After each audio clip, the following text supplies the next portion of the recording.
الحمد لله رب العالمين والعاقبة للمتقين والصلاة والسلام على سيد الأنبياء والمرسلين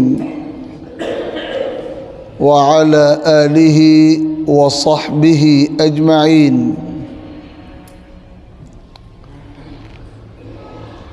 أما بعد فقد قال سيدنا ومولانا محمد صلى الله تعالى عليه وآله وسلم: الغنيمة الباردة الصوم في الشتاء. صدق رسول الله صلى الله عليه وسلم. بزرگوں اور بھائیوں،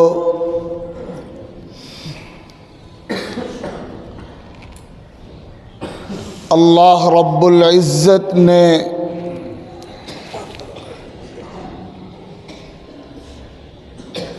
مختلف موسموں میں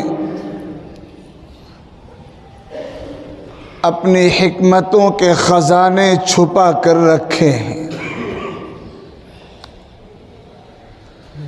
اور آپ کی خدمت میں یہ بات عرض کی جا چکی ہے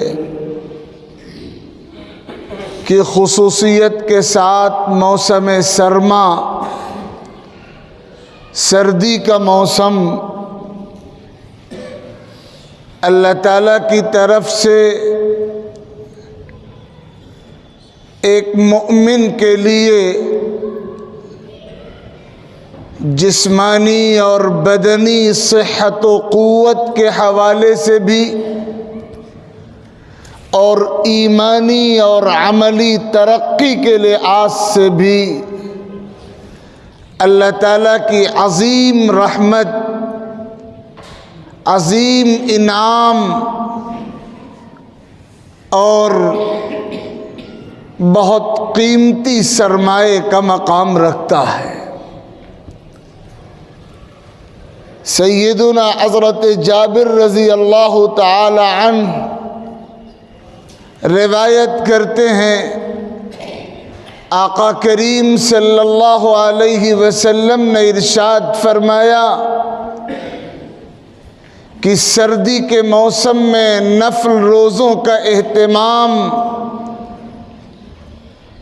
ایسی چیز ہے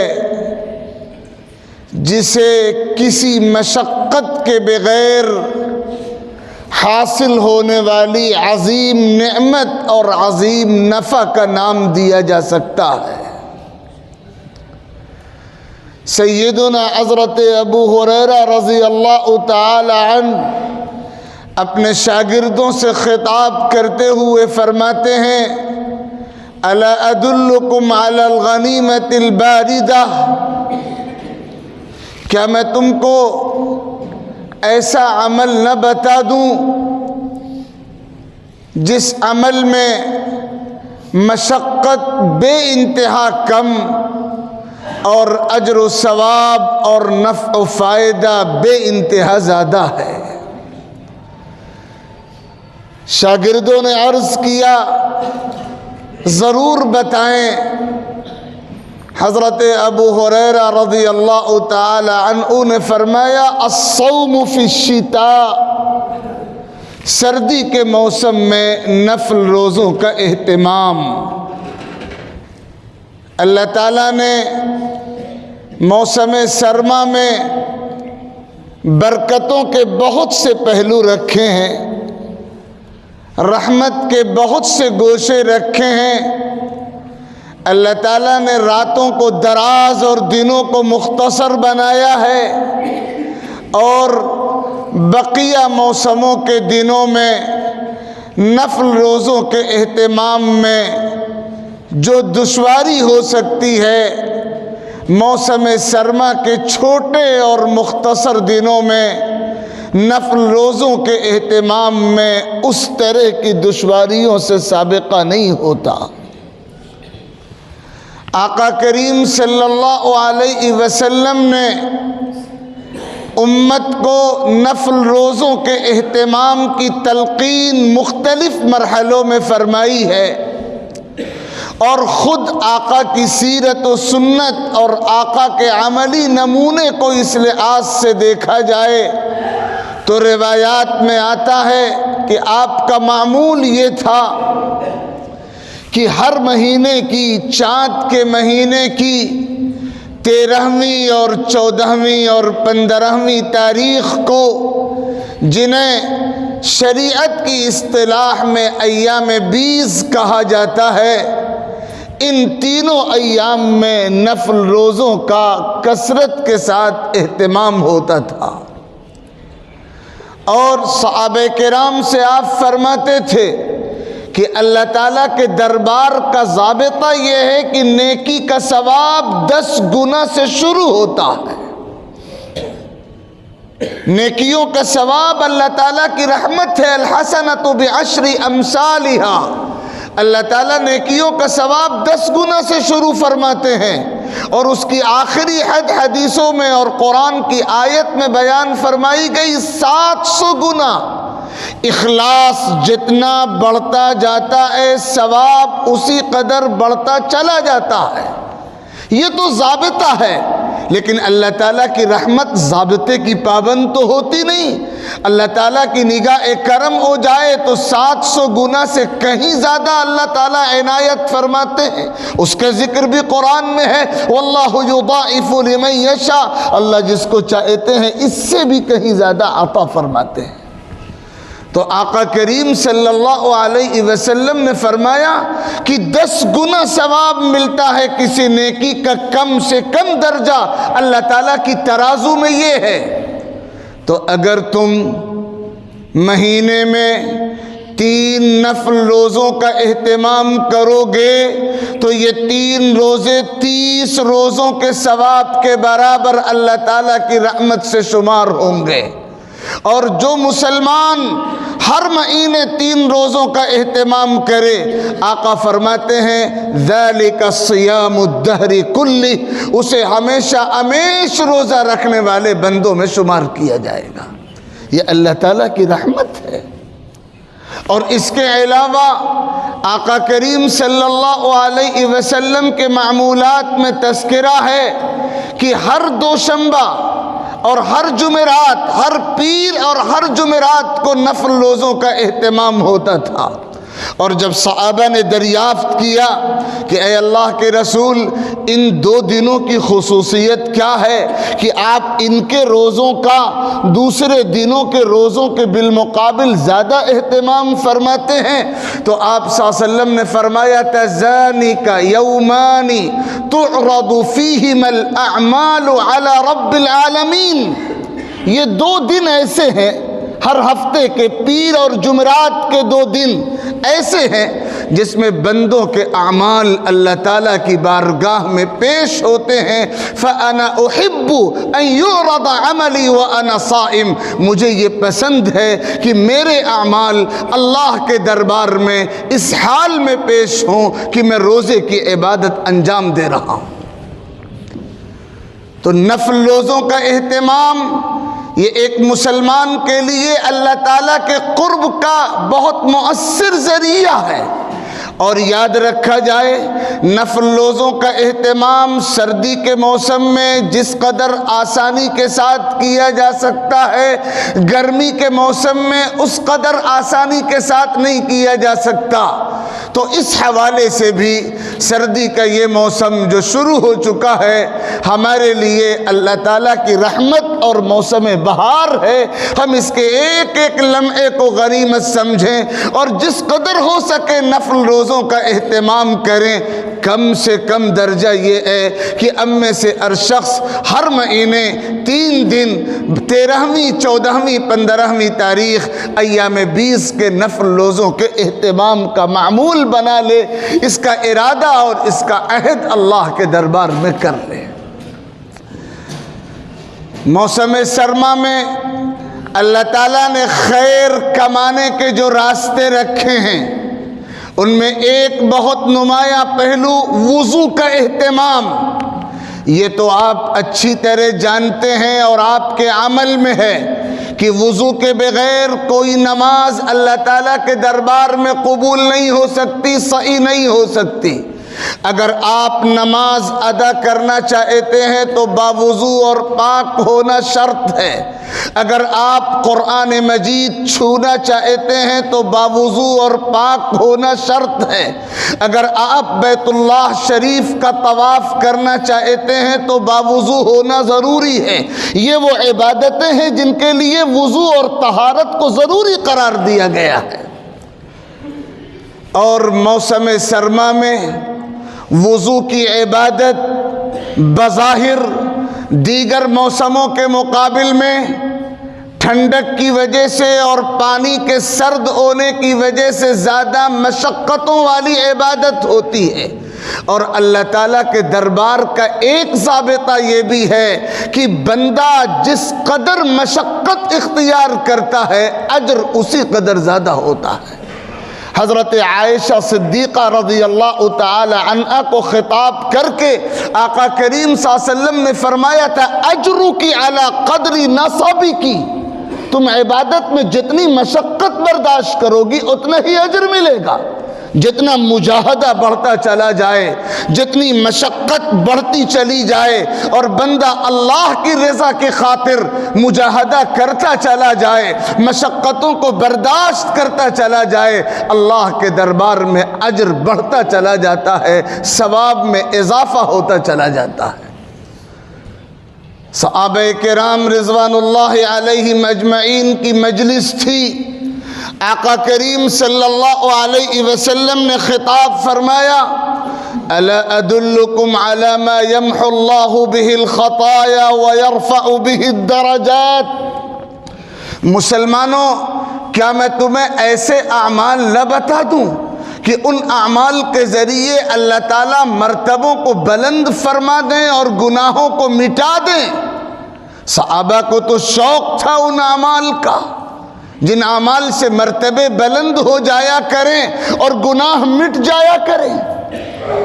بے اختیار صحابہ نے کہا تھا بلا یا رسول اللہ، اے اللہ کے رسول ضرور بتائیے۔ آقا کریم صلی اللہ علیہ وسلم نے اس مجلس میں 3 باتیں ارشاد فرمائیں۔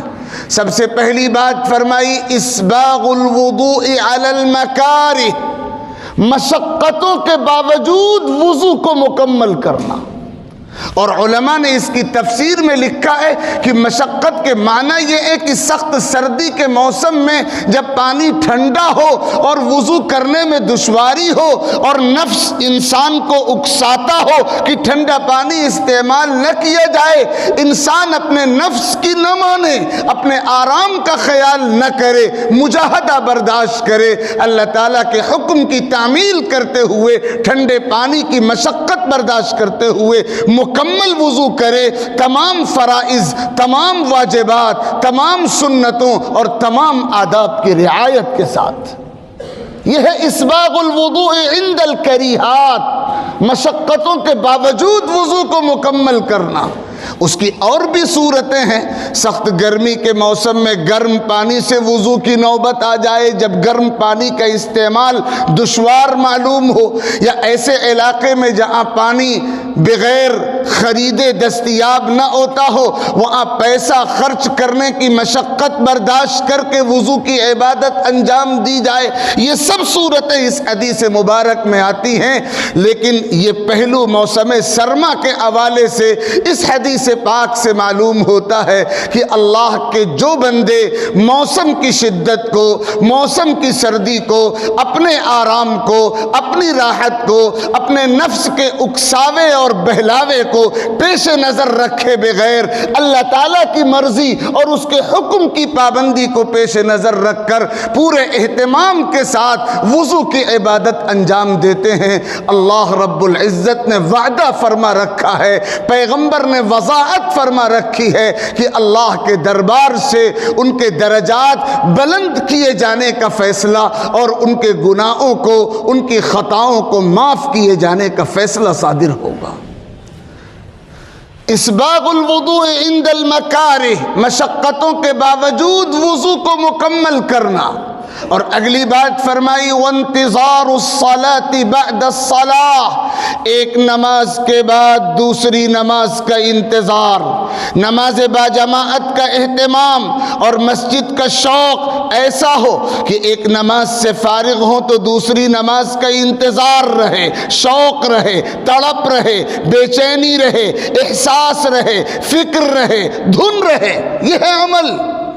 اور تیسری بات فرمائی وَكَثْرَةُ الْخُطَىٰ إِلَى الْمَسَاجِدِ، مسجدوں کی طرف بکثرت آنے کا اہتمام، یعنی آخری درجے کی کوشش کہ ہر نماز باجماعت مسجد میں ادا ہو. آقا کریم صلی اللہ علیہ وسلم نے فرمایا فَذَلِكُمُ الرِّبَاطِ، یہ وہ اعمال ہیں جن پر اللہ تعالیٰ عظیم اجر عطا فرماتے ہیں. اسلامی مملکت کی سرحد کی حفاظت اور پہرےداری کرنے پر جو فوجی مامور ہوتے ہیں ان کے عمل کو رباط کہا جاتا ہے. جو مقام اللہ کے دربار میں ان فوجیوں کا ہے، انتہائی اعلیٰ مقام، اللہ تعالیٰ وہی اعلیٰ مقام ان تینوں اعمال کو انجام دینے والوں کو بھی عطا فرمائیں گے. تو یہ پہلو ہے موسم سرما میں وضو کے اہتمام کا. حضرت عقبہ رضی اللہ تعالی عنہ فرماتے ہیں کہ آقا کریم صلی اللہ علیہ وسلم نے فرمایا رجل من امتی یقوم من اللیل فیعالج نفسہ الی الطہور، میری امت کا ایک آدمی سردی کی رات میں اٹھتا ہے اور وضو کرنے کی مشقت برداشت کرتا ہے، مشقت برداشت کر کے وضو کرتا ہے. اس کا یہ عمل اللہ تعالیٰ کو اس قدر محبوب ہوتا ہے، اس قدر محبوب ہوتا ہے کہ اللہ تعالیٰ فرشتوں کے سامنے اس بندہ مؤمن کا تذکرہ فخر کے طور پر کرتے ہیں اور فرماتے انظروا الی عبدی، اے میرے فرشتوں میرے اس بندے کو دیکھو، قام من اللیل فعالج نفسہ الی الطہور لیسألنی، یہ اٹھا اور نماز کی خاطر اٹھا اور اس نے وضو کی مشقت برداشت کی اور اس کا جذبہ یہ ہے کہ میرے دربار میں ہاتھ پھیلا کر مرادیں مانگے. میں تم کو گواہ بناتا ہوں، میں تم کو گواہ بناتا ہوں وَلِعَبْدِي مَا سَأَلَنِي وَلِعَبْدِي مَا سَأَلَنِي، میرے بندے کو وہ سب کچھ ملے گا جو مجھ سے مانگ رہا، میں اس کی ہر مراد پوری کروں گا. یہ پہلو ہے موسم سرما کو کارآمد بنانے کا. تہجد اور فجر کا اہتمام جس کا ذکر پچھلے ہفتے کیا جا چکا، نفل روزوں کا اہتمام، وضو کا اہتمام، اور چوتھی اور آخری چیز ہے اللہ کے کمزور، مجبور، غریب، بے سہارا بندوں کی امداد و اعانت. موسم سرما میں سردی کی شدت میں جب اللہ کے بندوں میں ایک بڑا طبقہ ان کمزوروں کا ہوتا ہے جن کے پاس سردی سے بچاؤ کا انتظام نہیں ہے، جن کے پاس معقول لباس کا بندوبست نہیں ہے، جن کے سروں پہ کوئی سائے کی جگہ نہیں ہے، جن کے پاس سر چھپانے کا کوئی مستحکم نظم نہیں ہے.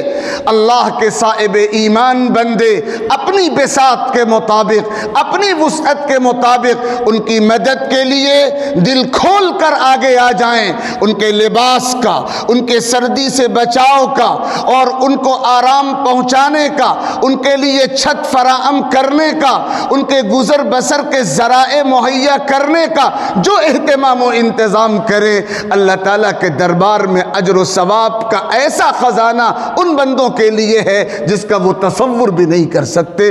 آقا کریم صلی اللہ علیہ وسلم نے خوبصورت اور مختصر الفاظ میں ان حقیقتوں کو بیان فرمایا ہے. کبھی ارشاد فرمایا من کسا مسلما کساہ اللہ فی الجنہ، جو کسی ضرورت مند مسلمان کو لباس فراہم کرتا ہے اللہ اسے جنت کا لباس عطا فرما کے رہیں گے. ومن ستر مسلما سترہ اللہ، جو کسی مسلمان کی پردہ پوشی کرے، عیبوں کو چھپائے، یا کسی مسلمان کو لباس عطا کرے، اللہ تعالیٰ اس کی پردہ پوشی بھی کریں گے، اس کو لباس بھی عطا فرمائیں گے. ومن نفس عن مؤمن کربۃ من کرب الدنیا نفس اللہ عنہ کربۃ من کرب بیوم القیامہ، جو کسی بندے سے دنیا کی کوئی مصیبت دور کرے گا اللہ تعالیٰ اس کی آخرت کی مصیبت دور فرمائیں گے۔ واللہ فی عون العبد ما کان العبد فی عون اخیہ، اللہ اپنے بندے کی مدد کرتا رہتا ہے جب تک بندہ اپنے بھائی کی مدد کرتا رہتا۔ یہ پہلو ہیں نیکیوں کے، یہ پہلو ہیں ایمان کی ترقی کے، یہ پہلو ہیں عمل کی ترقی کے، جن کا موقع اس سردی کے موسم میں ہمارے لیے من جانب اللہ فراہم ہوا ہے۔ ہمیں ان مواقع کو غنیمت سمجھنا چاہیے، کارآمد بنانا چاہیے، اجر و ثواب کے خزانے اپنے دامن میں سمیٹنے کی فکر کرنی چاہیے، اللہ تعالیٰ کی رضا حاصل کرنے کی تدبیر و اہتمام کرنا چاہیے۔ اللہ رب العزت اس کہنے والے گنہگار کو بھی توفیق عطا فرمائے، اور آپ جملہ صائبان کو توفیق مرحمت فرمائے، اور ہم سب کو اپنے مقبول بندوں میں اور اپنی نعمتوں کو غنیمت سمجھ کر فائدہ حاصل کرنے والے بندوں میں شامل فرمائے۔ آمین۔ وآخر دعوانا ان الحمد للہ رب العالمین۔